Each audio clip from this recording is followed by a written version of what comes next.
Hello friends, welcome to royal study. दोस्तों, आज के स्टूडियो में मध्य प्रदेश स्पेशल सीरीज का नेक्स्ट पार्ट हम आपके लिए लेकर आए, जिसमें हम कृषि एवं पशुपालन से संबंधित टॉप लेवल के क्वेश्चन डिस्कस करने वाले और सारी चीज़ें यहाँ से आपकी क्लियर हो जाएगी और यहाँ से आपकी बहुत सारे एग्जाम में क्वेश्चन भी निकल कर आते हैं। तो इस वीडियो को आप अंत तक जरूर से देखिएगा, क्योंकि आईएमपी वीडियो ये आपके लिए होने वाला है। और अगर आप चैनल पर पहली बार आए, सब्सक्राइब जरूर से कर लीजिएगा, बेल आइकन को भी आप दबा दीजिए। और अगर आपने अभी तक टेलीग्राम ग्रुप और चैनल दोनों को ज्वाइन नहीं किया तो उनको भी ज्वाइन कर लीजिएगा, उनकी लिंक भी आपको नीचे डिस्क्रिप्शन में मिलेगी। बाकी हम एमपी स्पेशल जो सीरीज चल रही है हमारी, उसके जो ऑलरेडी जो वीडियो बना चुके हैं, 4 या 5 वीडियो हम बना चुके हैं, उनको भी आप नीचे डिस्क्रिप्शन में लिंक मिलेगी, उससे जाकर देख सकते हैं।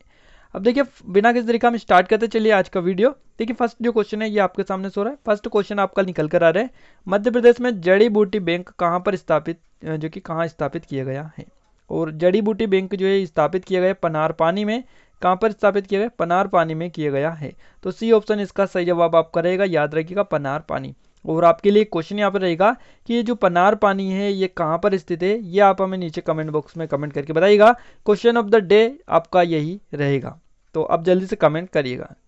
अगला क्वेश्चन आपका आ रहा है, मध्य प्रदेश में सर्वाधिक पशु घनत्व किस जिले में है। देखिए, सबसे अधिक जो पशु का घनत्व है वो है टीकमगढ़ जिले में। देखिए, टीकमगढ़ जो जिला है इसे अलग करके निवाड़ी को नया जिला बनाया गया। अब ये जो है इसकी जो सीमा लगती है वो उत्तर प्रदेश से लगती है, और सबसे अधिक जो अंतर्राज्यीय सीमा वाला जो जिला है ये निवाड़ी ही है। इसको 1 अक्टूबर 2018 को अलग करके बनाया गया। और ओरछा जो आता है वो यहीं पर आता है निवाड़ी के अंतर्गत। राजा राम मंदिर यहीं पर, आपका राम वन गमन जो पद बन रहा है वो यहीं पर बन रहा है ओरछा निवाड़ी में। और ये सारी चीज़ें आपको निवाड़ी के बारे में याद रखनी है, क्योंकि पूछी जाती हैं। बाकी अगर हम बात करें क्षेत्रफल और जनसंख्या में सबसे कम जो चीज़ें यहाँ है तो यहीं पर है निवाड़ी में। ये भी आप याद रखिएगा, सबसे कम जनसंख्या और सबसे कम क्षेत्रफल यहीं का है। क्लियर चीज़ें बहुत बार आपके एग्जाम में पूछी जाती हैं। बाकी अगर हम बात करें रीवा के बारे में, तो देखिए रीवा में जो है महामृत्युंजय का मेला लगता है, और रीवा में जो है सफ़ेद शेर यहाँ पर पाए जाते हैं। तो ये चीज़ें आप याद रखिएगा रीवा के बारे में। होशंगाबाद जो है यहाँ पर सतपुड़ा आपका राष्ट्रीय उद्यान है, बोरी अभ्यारण्य यहीं पर है, तवा जलाशय यहाँ पर है। और इसके अलावा जो है धूपगढ़ की जो चोटी है, जो कि धूपगढ़ चोटी 1350 उसकी ऊंचाई है, वो भी आपकी यहीं पर है। तो ये सारी चीज़ें इसके बारे में आप याद रखिएगा।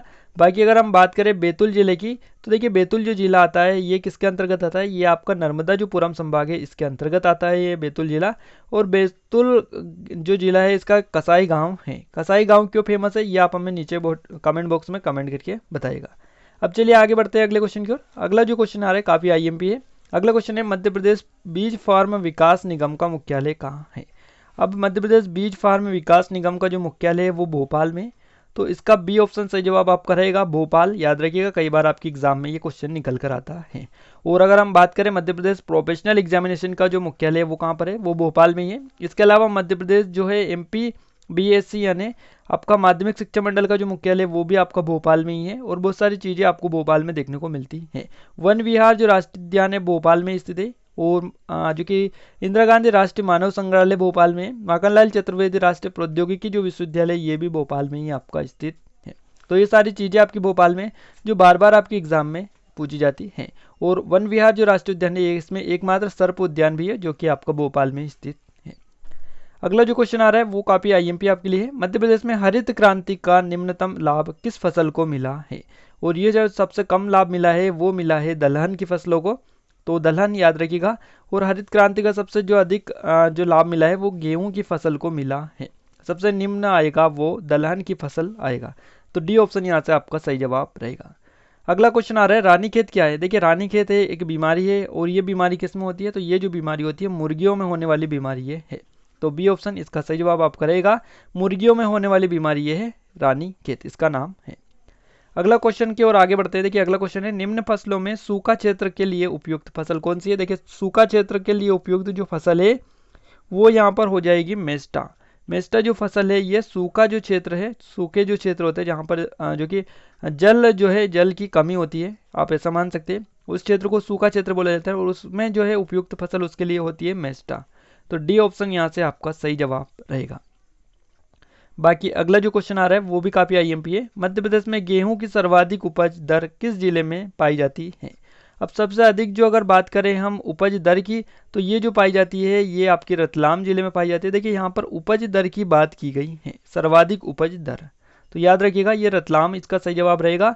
और जो जावरा जो आता है वो आपका रतलाम में ही आता है, ये आप याद रखिएगा। रतलाम में जो है सेब की फैक्ट्री है, यहाँ पर है सेब अंगूर का जो अनुसंधान केंद्र है वो भी आपका रतलाम में ही है।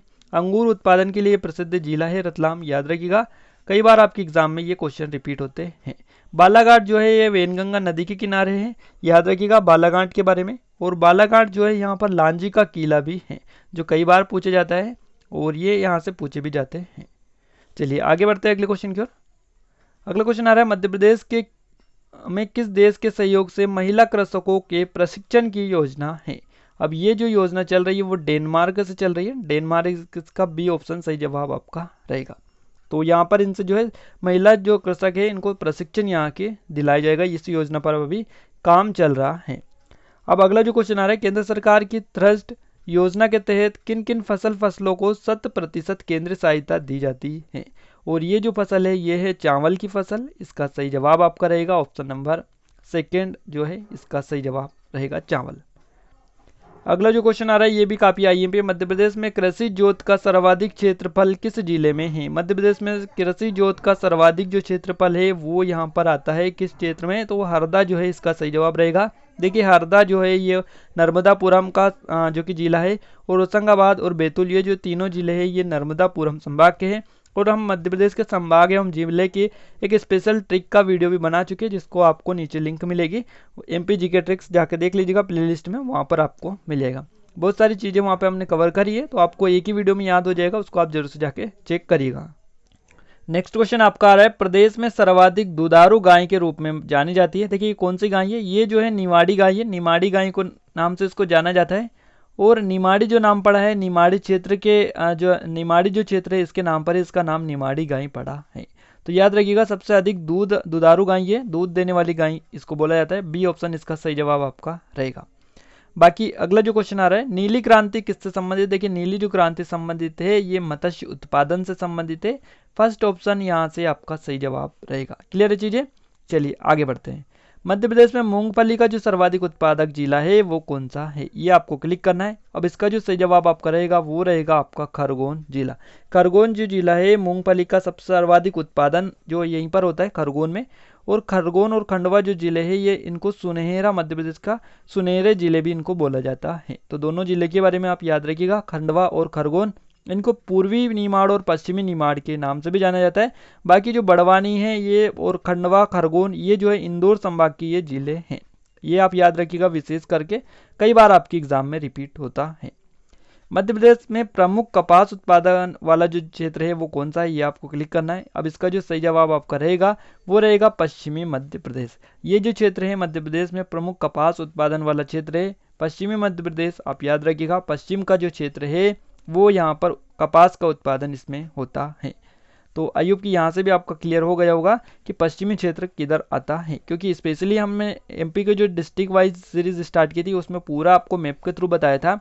तो वहाँ से अगर आपने वो वीडियोस नहीं देखे तो वो देख लीजिएगा, आपका पूरा डाउट क्लियर हो जाएगा।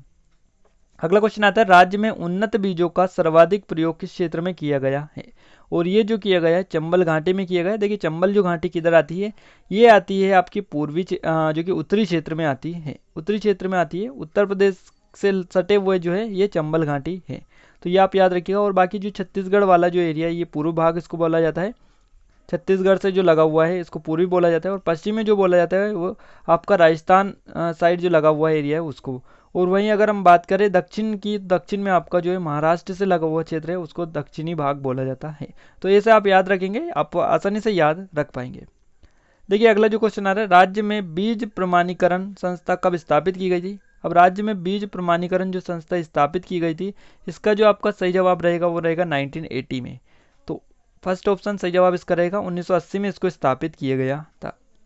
राज्य में सर्वाधिक शुद्ध कृषि भूमि किस जिले में है। देखिए शुद्ध कृषि भूमि की यहाँ पे बात की गई है और ये जो आती है उज्जैन के अंतर्गत आती है, सही ऑप्शन आपका हो जाएगा फर्स्ट।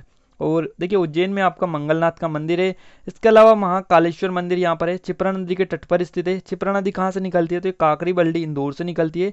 इसके अलावा जो उज्जैन में महाकालेश्वर मंदिर है वो एकमात्र दक्षिण मुखी मंदिर है। इसके बारे में भी आपको ये याद होना चाहिए क्योंकि कई बार आपके एग्जाम में पूछे जा चुका है। इसके अलावा सांदीपनी आश्रम यहीं पर है आपका, और ये कई बार आपके एग्जाम में रिपीट हो चुका है। और इसके अलावा अगर हम थोड़ी सी और चीज़ें बात करें उज्जैन के बारे में, तो वो आप अगर जानना चाहते हैं तो उज्जैन वाला जो एमपी डिस्ट्रिक्ट का जिला है उसमें आप देख लीजिएगा, पूरी चीज़ें हम क्लियर कर चुके हैं पूरी डिटेल के साथ में। अगला जो क्वेश्चन है वो आपके लिए काफी है, पे राज्य में न्यूनतम शुद्ध कृषित भूमि किस जिले में है। देखिए सर्वाधिक जो कृषि भूमि है, शुद्ध कृषित भूमि, वो है उज्जैन जिले में। और अब सबसे न्यूनतम की पूछी गई है, तो इसका जो सही जवाब आपका रहेगा वो मंडला रहेगा। मंडला यहाँ से आपका सही जवाब रहेगा। क्लियर है। अब मंडला में क्या है, तो देखिए मंडला में जो है कान्हा राष्ट्रीय उद्यान यहीं पर है। कान्हा राष्ट्रीय उद्यान, कान्हा किस लिए भी इसको बोला जाता है। और ये मंडला और बालाघाट दोनों जिलों में फैला हुआ है। और यहीं पर आपका जो बारासिंगा जो बुरसिंगा है वो यहीं पर है, इसको जो कि इसी राष्ट्रीय उद्यान में इसको मॉस्केट अपनाया गया है। और यहाँ पर अगर हम बात करें मंडला जिले के बारे में, तो मंडला जिले में जो संबंधित कौन थी, तो ये आप हमें नीचे कमेंट बॉक्स में कमेंट करके बताइएगा। और एक रानी थी, उनका नाम, इतना सा हिंट आपको दे देते हैं, और वो आप हमें नीचे कमेंट बॉक्स में कमेंट कर सकते हैं। बाकी अगला क्वेश्चन है, मध्य प्रदेश में गेहूं का सर्वाधिक उत्पादन किस जिले में होता है। ये जो जिला है होशंगाबाद जिला आपका है। होशंगाबाद में सर्वाधिक उत्पादन जो होता है गेहूं का होता है, याद रखिएगा। फर्स्ट ऑप्शन यहाँ से भी आपका सही जवाब रहेगा। अगला क्वेश्चन है, चावल का सर्वाधिक उत्पादन प्रदेश के किस जिले में होता है। देखिए चावल की यहाँ पर अगर बात की गई है तो चावल का उत्पादन होता है बालाघाट में। बालाघाट इसका सही जवाब आपका रहेगा। और बालाघाट के बारे में हम डिटेल ऑलरेडी आपको दे चुके हैं, ये आप याद रखिएगा, कई बार पूछी जाती है। चने के उत्पादन में मध्य प्रदेश का देश में कौन सा स्थान है। देखिए मध्य प्रदेश का जो देश में स्थान है चने के उत्पादन में, वो प्रथम स्थान पर एमपी इसमें आता है। तो फर्स्ट ऑप्शन सही जवाब यहाँ पर भी आपका हो जाएगा। अगला क्वेश्चन है, मध्य प्रदेश की प्रमुख व्यापारिक फसलें कौन सी हैं। और व्यापारिक फसलें की अगर हम बात करें तो ये आप सभी को पता ही है, सोयाबीन जो है मध्य प्रदेश की व्यापारिक फसलें हैं। देखिए अगर हम बात करें यहाँ पर सोयाबीन के बारे में, तो सोयाबीन जो है ये आपकी खरीफ की फसल है, ये आप याद रखिएगा। बाकी जो रबी की फसल आती है वो चना, गेहूं, ये जो है आपकी रबी की फसल है।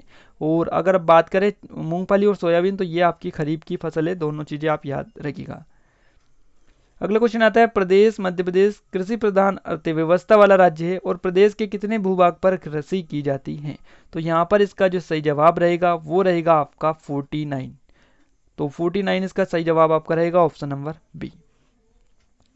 चलिए आगे बढ़ते हैं। मध्य प्रदेश में अफीम का जो उत्पादन है किस जिले में होता है। देखिए कई बार ये क्वेश्चन रिपीट हो चुका है। अफीम का जो उत्पादन होता है वो मंदसौर जिले में होता है। मंदसौर यहाँ पर आपका सही जवाब आपका रहेगा। नीमच और मंदसौर इन दोनों जिलों को जाना जाता है अफीम उत्पादन के लिए। और अगर हम बात करें तो यहाँ पर अगर नीमच आपको दे रखता होता तो यहाँ पर हो सकता था कुछ कंफ्यूज हो जाता, बट यहाँ पर एक ही ऑप्शन आपको इस हालत में दिए रखा होता है। तो यहाँ पर आपका मंदसौर जो है सही जवाब इसमें रहेगा। देखिए पशुपतिनाथ का जो मंदिर है वो मंदसौर में है। किस नदी के किनारे है ये आपका सिवना जो नदी है इसके किनारे स्थित है। तो ये चीज़ें आप याद रखिएगा क्योंकि ये पूछा जाता है। राष्ट्रीय अंगूर अनुसंधान केंद्र कहाँ पर स्थापित किया जा रहा है। देखिए अंगूर अनुसंधान जो केंद्र है ये भी हमने आपको क्लियर किया था, ये आपका रतलाम में स्थापित किया जा रहा है। और आपका जो अंगूर उत्पादन के लिए प्रसिद्ध है वो रतलाम ही है। सेब के लिए भी ये आपका प्रसिद्ध है। इसके अलावा यहाँ पर बहुत सारी जावरा जो चीनी मिल है ये भी काफ़ी बार पूछ ली जाती है। जावरा जो है किस लिए प्रसिद्ध है, चीनी मिल यहाँ पर है। इसके बाद में अगर हम बात करें अलीराजपुर जिले के बारे में, देखिए अलीराजपुर जिले से जो है झाबुआ जिला जो है इससे अलीराजपुर को अलग करके बनाया गया था। और चंद्रशेखर आजाद जो थे क्रांतिकारी, उनका जन्म यहीं पर हुआ था। बाकी देवास के बारे में आपको जानकारी थोड़ी सी दे तो कुमार जो गंधर्व समारोह जो आयोजित होता है वो देवास में ही होता है। तो देवास में नोट प्रेस जो कि नोट छापने का जो कारखाना है वो यहीं पर है। ये भी आप याद रखिएगा, कई बार आपके एग्जाम में ये क्वेश्चन ऐसे रिपीट होते रहते हैं। तो देखिए यहाँ पर हमने टॉप लेवल की जो इन्फॉर्मेशन है आपको देने की कोशिश की है। आई होप कि ये वीडियो आपको पसंद आया होगा। ये वीडियो आपको कैसा लगा ये कमेंट बॉक्स में कमेंट करके जरूर से बताइएगा। वीडियो अगर आपको अच्छा लगे तो वीडियो को लाइक कर दीजिएगा, शेयर कर दीजिएगा अपने दोस्तों के साथ में। चैनल पर पहली बार आए सब्सक्राइब करने के साथ साथ बेल आइकन को भी दबा दीजिए ताकि ऐसे ही वीडियो आपको रेगुलर मिलते रहे। तो आज के लिए बस इतना ही, मिलते हैं नेक्स्ट वीडियो में, तब तक लीजिए जय भारत।